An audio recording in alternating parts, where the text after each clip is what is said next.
About old Phil Jackson. He's one of the greatest NBA coaches ever, and he also is a racist piece of trash. Scottie Pippen was right about that. Now, Scottie Pippen wrong about his place overall compared to Michael Jordan as a player and all that other stuff. But what he said about Phil is true. So Phil Jackson, it was an interview recently, and it says he can't watch NBA basketball today. Now, I'm thinking, and I could understand if he came from the perspective that they shoot too many threes, they travel too much, they flop, they walk, the Euro step, zones. There's no real drawn up plays anymore. Low post is obsolete, And if he wanted to say the Steph Curry effect, because he mentioned Madu Raul, who he thought that Steph got, was a modern day version, but in another gear. If he didn't like the no low post and talked about role plays and how things can change, I'd understand. Because it's tough to watch this game. It really is. I mean, teams don't have any identity anymore. Everybody's got to kind of much do the same if he came from that angle. No. What his angle was, the reason why he doesn't watch NBA basketball no more is because back in the bubble 2020, he says they were wearing Black Lives Matter and peace and talking about politics. And he's got a problem with that. He said him and his grandchildren were laughing and mocking him. Sounds like a Klansman to me. Now, it's bad enough he called LeBron and his crew a posse when LeBron's been doing business with Rich Paul. Bad enough when he said that Allen Iverson and crew were looking like prison guard before they got the dress code. But to say they keep politics out the NBA, well, Phil Jackson, you didn't had two racist owners just lose their teams. Donald Sterling in 2014 and Robert Sarver of the Phoenix Suns just this past year. So what in the earth, wind, and fire are you talking about, man? And you played for the New York Knicks when the running joke was that they thought if they fielded a whole team of black players, they would be known as the N-word Bockers. That was actually a running story and a joke that they said they couldn't foresee happening. Okay, so what do you mean? One of your known teammates, Phil Bradley, Democratic senator. What do you mean there's no politics in sports?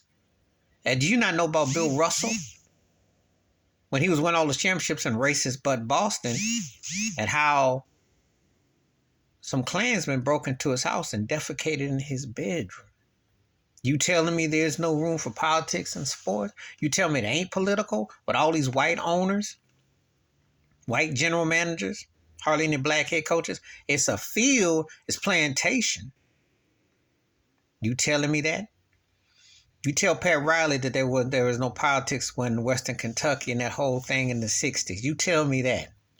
You've either been smoking too many joints or you really are in white denial. But I do believe he's racist. And this sealed the deal. To sit there and say that you sitting in there watching with your grandkids mocking because of the racism, do you know? They would get athletes, black athletes, from particular areas for particular reasons. Do you know? You can't avoid politics in sports. You can't. It's always political. You see? That's why it's like a slave auction, because they pay all that money and all that revenue, and they pay them. But they always make it, there's always a bigot in there who will let it be known who owns what. You see? The Kyrie Irving thing was racist. He didn't say anything racist. He sent a link and they made an example of him. Okay? You tell me Kareem Abdul-Jabbar wasn't political, I tell you a lie. You tell me Bill Russell wasn't political, I tell you a lie. You tell me Spencer Haywood wasn't political, I tell you a liar. Magic Johnson and Larry Bird was political in black and white. I don't know what Phil Jackson, what he's tripping on, what he's trying to say. Michael Jordan was political. Even though he wasn't like coming at you like that, it was a political maneuver to sell a solo black male athlete in a sport that was lily white.